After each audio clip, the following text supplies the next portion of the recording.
sẽ được hòa chung vào cái không khí của ngày hội bóng đá của Việt Nam mình. Cũng lâu lắm rồi mới có cái cảm giác như thế này.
Cảm nhận thế nào khi mà đi cổng chung ngày hội như thế này?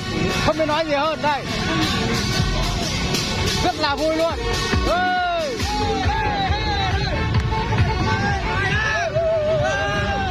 Ôi, cái vui ơi.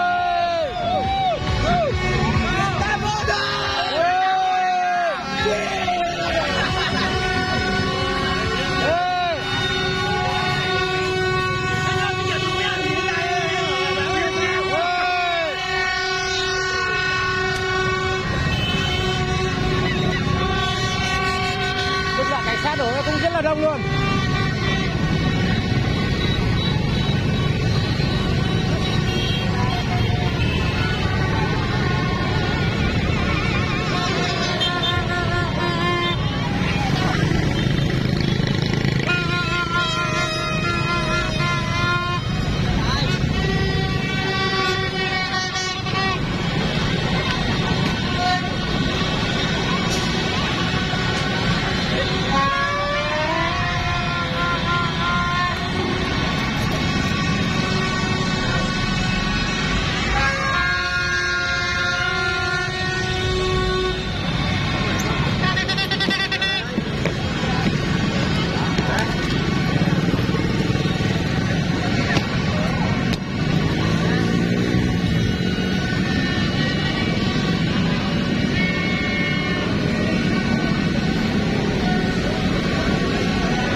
bạn cảm nhận thế nào?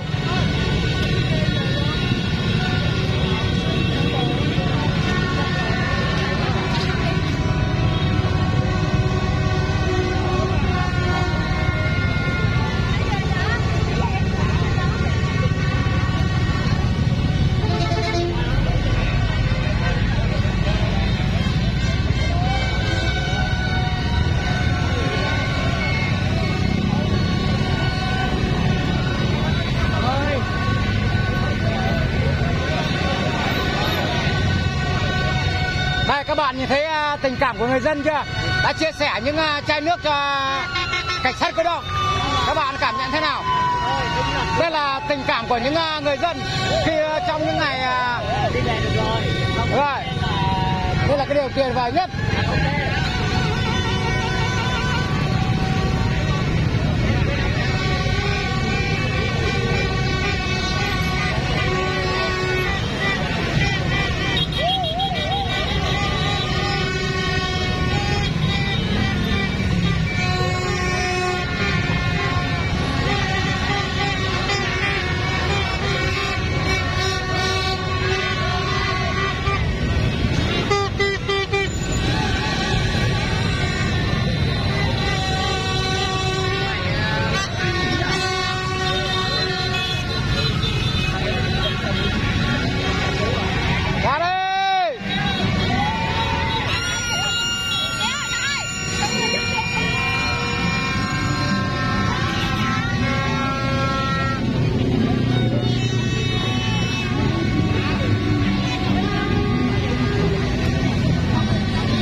Phải nói là một cái không khí cũng cực kỳ sôi động luôn.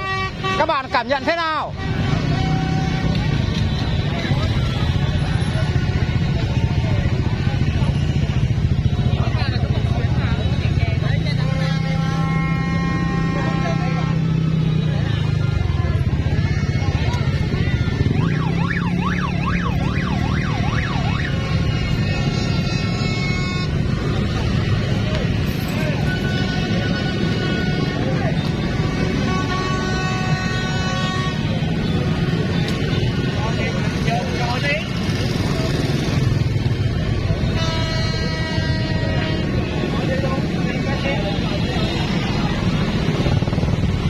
Rất là sôi động luôn.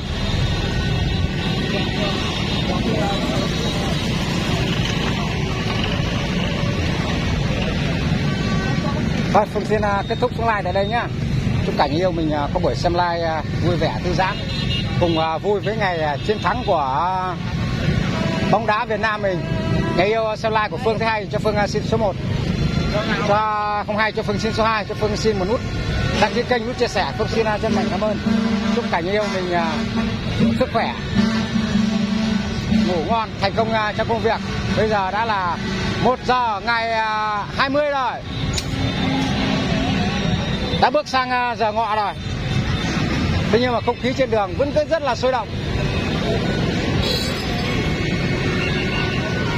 Phương xin kết thúc đây nhá.